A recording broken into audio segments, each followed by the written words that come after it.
सखी स्वेच्छासेवी संगठन पक्षर गुरु छात्री मानक शिक्षण सामग्री बंटन और चारा रोपण कार्यक्रम खल्लीकोट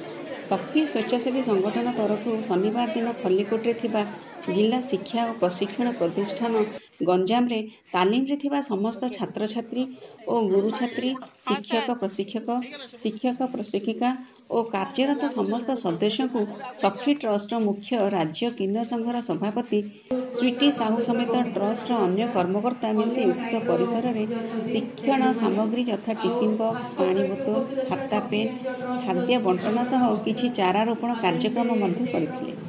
उक्त कार्यक्रम में संयोजन प्रकृति बंधु रश्मिता कुमारी राउल जी की उच्च प्राथमिक विद्यालय सरधापुरा शिक्षयित्री तथा धराकोट ब्लॉक जूनियर रेडक्रॉस संयोजिका करथिले। उक्त प्रतिष्ठान मुख्य अध्यक्ष डॉक्टर संतोष कुमार परिड़ा कार्यर शुभारंभ करथिले। प्रतिष्ठान अन्य शिक्षक प्रशिक्षक और शिक्षक प्रशिक्षिका प्रतिष्ठान वरिष्ठ विष्णु नारायण जेना और नवीन कुमार पारमाणिक कार्य परिचालन करथिले। अभिराम विश्वाल डॉक्टर निहारिका सामंतराय निवेदिता पाढ़ी प्रज्ञा परमिता लिपिश्री देवी कल्याणी गौड़ जयंती बेहेरा देवेंद्रनाथ साहू मुक्तिकांत बेहेरा नवीन कुमार पारमाणिक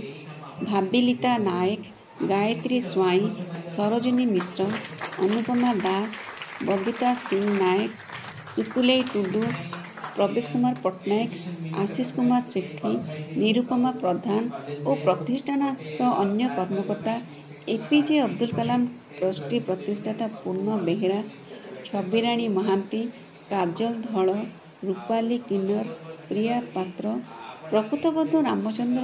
नायक गोपीनाथ साहू उपस्थित सह कार्यक्रम को आगक नहीं। स्वीटी साहू एभली कार्यक्रम ट्रस्ट तरफ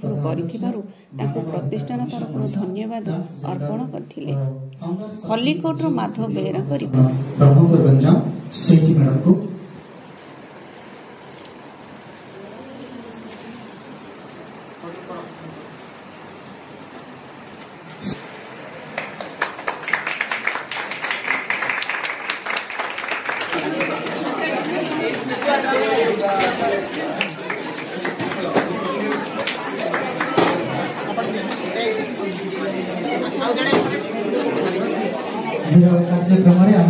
आम शैक्षिक मान को बहुत बहुत कृतज्ञता ज्ञापन को शिक्षण सामग्री प्रदान कर शिक्षण सामग्री प्रदान कर समय झील 5 और पुआ 5 सामना आसले झील 5 और पुआ 5 समस्त फैकल्टी मानक